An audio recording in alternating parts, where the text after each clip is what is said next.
for joining me today. I wanted to talk about the end of the year.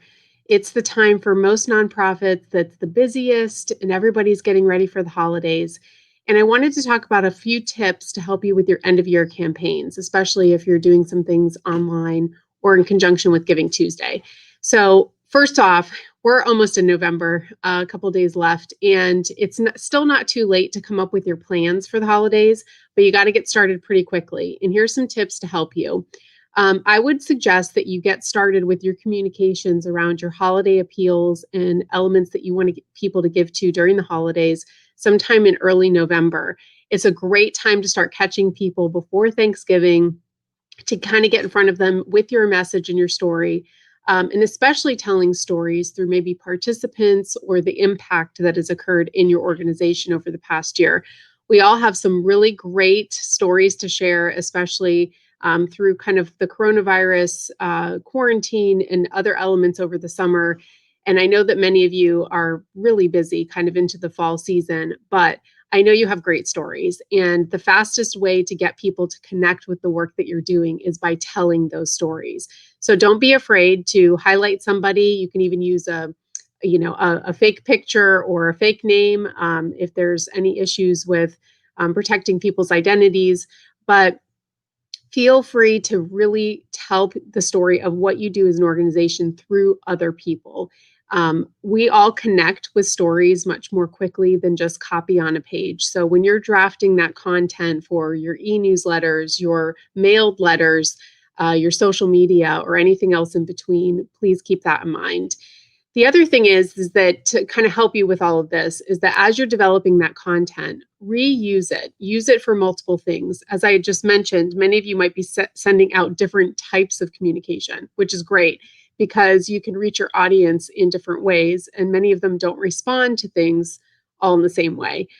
So if you're using a letter and you're writing a story and you're telling, a testimonial or from someone else's perspective, use that content again in your social media. Use that content again on your website. Use that content again in an e-campaign that you might be sending out to people. Don't be afraid to reuse it. You don't have to have something new for every single piece. You just have to change the tone slightly to make sure that the audience you're talking to can relate to the information that you're sending.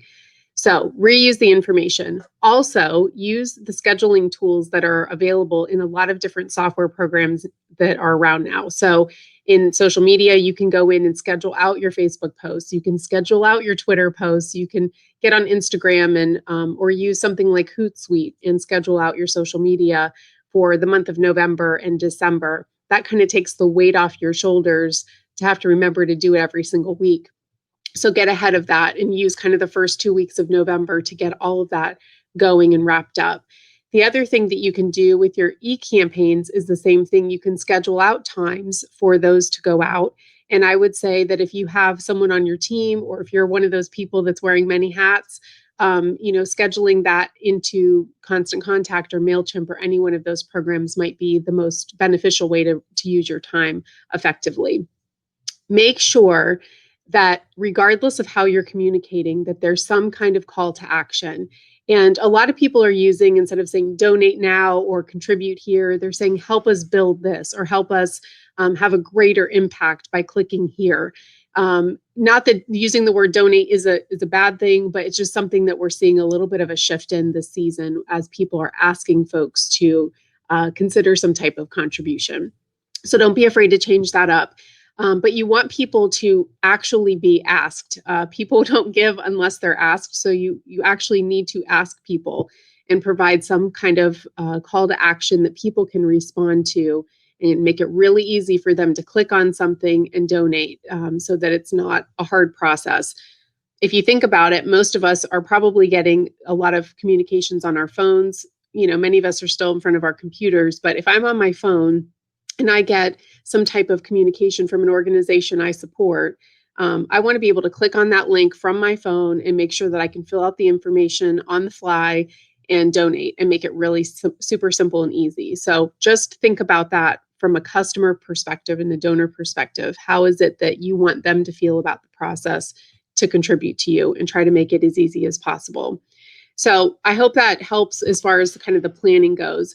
The other thing that you can do is start reaching out to donors individually. It's a great time to make some of those major asks, gift asks to individuals, having one-on-one conversations with folks about what the impact is that you're seeing, maybe what's ahead. Maybe you're an organization that has been very feverishly serving people, individuals, or social issues that have gotten bigger since the coronavirus has set in, and other kind of hot topics and elements within our communities. And so if you've seen an influx of need, make sure that you tell people about that. Make sure that you're talking to your donors about what that looks like and how they can help.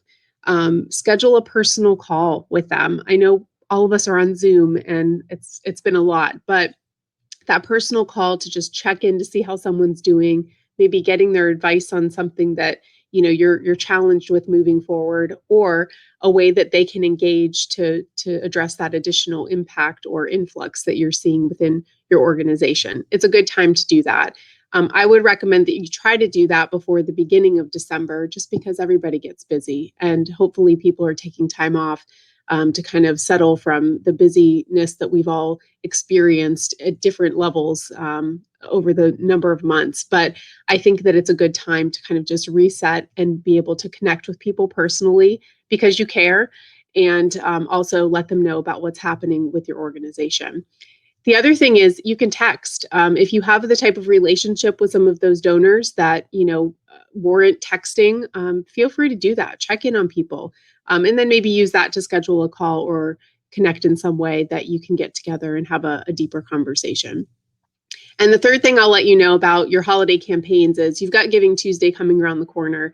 It's the Tuesday right after Thanksgiving. That's kind of designated as Giving Tuesday. I would definitely be integrating Giving Tuesday into your holiday plans as part of your asks. And I kind of think of it as kind of a three-pronged approach.